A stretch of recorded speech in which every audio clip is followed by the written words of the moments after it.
The cafeteria at Fort Harlan was loud, clattering trays, bursts of laughter, the steady hum of soldiers grabbing what little downtime they could. In one corner, a woman sat alone, dressed in simple civilian clothes. Her hair was tied back, posture straight, eyes scanning the room with quiet precision. She looked like any other visitor or maybe an off-duty contractor. No one paid much attention, until a group of 5 soldiers noticed her. Private Collins was the first to point her out.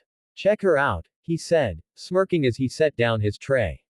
"Sitting in our mess hall like she owns the place. Probably one of those base contractors," another soldier added.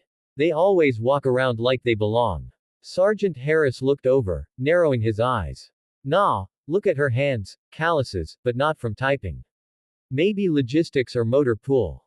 The woman looked up briefly, meeting Harris' stare. Her gaze was calm, but something in it made him look away first.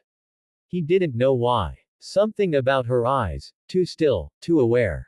"Let's go say hi," Collins said with a grin, straightening his uniform. "We'll make her feel welcome."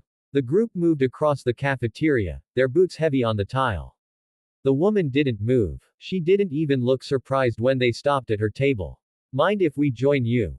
Collins asked, dropping his tray before she could answer. The others followed, surrounding the small table, 5 soldiers, 1 woman. "Sure," she said quietly. Her voice was calm, low, and precise. "So," Harris started, "you visiting someone on base?" "Something like that," she replied. Her responses were short, polite but detached. Collins leaned forward. "You look familiar. You work around here." "Sometimes," she said, taking another bite of her salad. Her tone didn't invite more questions, but that didn't stop them. "Must be nice," one of them laughed, "eating with the troops without having to follow all the regs." The others chuckled. Harris noticed again that she wasn't intimidated, just observant. She'd already glanced at the exits, the mirrored window behind them, even the security camera in the corner. "Relax, we're just making conversation," Collins said, grinning. "No need to look so serious." The woman set her fork down. Her eyes flicked briefly to Collins, then to his unit patch. 82nd, huh?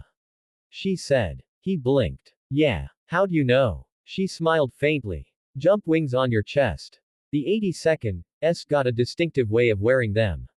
Collins chuckled awkwardly. "Guess you've been around a few soldiers, huh?" Something like that. Then came the moment that changed everything. Harris had noticed the faint outline under her sleeve, a small tattoo, black ink barely visible.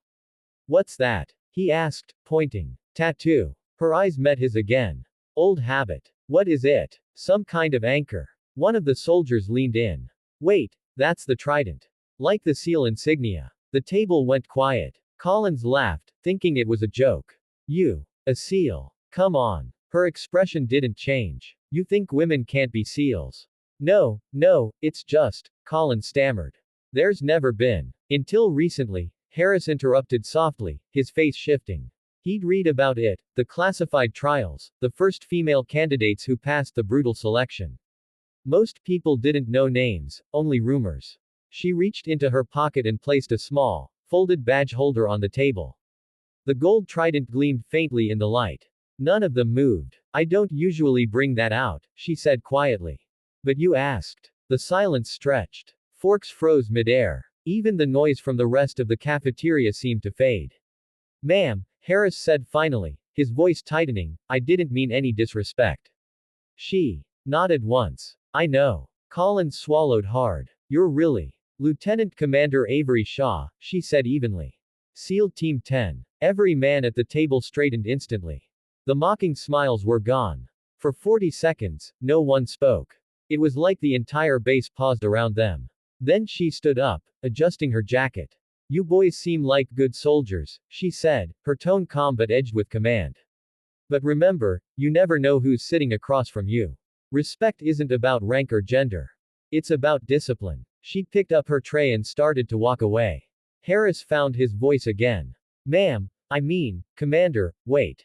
You're here on assignment." She stopped. "Always." Then she was gone, moving with a kind of fluid precision that only special operators carried. Quiet, efficient, unreadable. The group sat there in stunned silence. Collins stared at the empty chair. "You guys saw that, right?" She wasn't joking, Harris muttered. That was a real trident. You can't fake that. She looked so normal, one of the younger soldiers said. Not what I pictured. Exactly what you're supposed to picture, Harris replied. The ones who talk big aren't the dangerous ones. The quiet ones, they're the ones who've seen it all.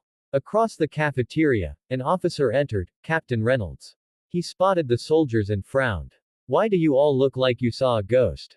Collins opened his mouth, then closed it. Sir, we just, met someone. Who? Lieutenant Commander Shaw. Reynolds paused mid-step. Avery Shaw. She's on base. Yes, sir. He shook his head, almost smiling. Boys, if she talked to you, you're lucky. She doesn't usually waste time unless she's observing something. Observing. Harris repeated. Reynolds leaned closer. She's not just a SEAL. She's one of the Navy's top covert evaluators, sent to assess operational discipline. If she was sitting with you, she was probably testing you. The 5 soldiers froze. Collins looked horrified. Testing us. As in, she was watching how you handle unknowns, Reynolds said. How you treat people you don't outrank. How you represent the uniform when no one's looking. A long silence followed. Collins exhaled slowly. We failed that, didn't we? Reynolds gave a thin smile. She'll file her report. But if she didn't say anything worse, you might get off easy. The soldiers sat back, quiet now. The bravado had vanished. The laughter that once filled the table was replaced by reflection. 40 seconds, Harris murmured. That's how long it took for us to realize who she was. Yeah, Collins said quietly. 40 seconds to learn more about respect than any class ever taught. Outside, Shaw walked across the tarmac toward a waiting SUV. Her expression was unreadable, but there was the faintest hint of a smile.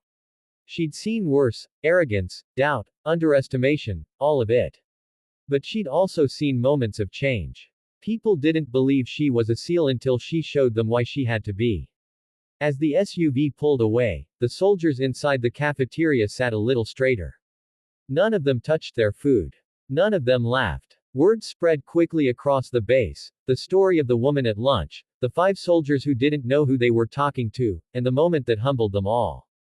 By evening, everyone knew her name. Lieutenant Commander Avery Shaw, the SEAL who needed no uniform to command a room. Because true authority doesn't demand respect. It earns it, even in 40 seconds.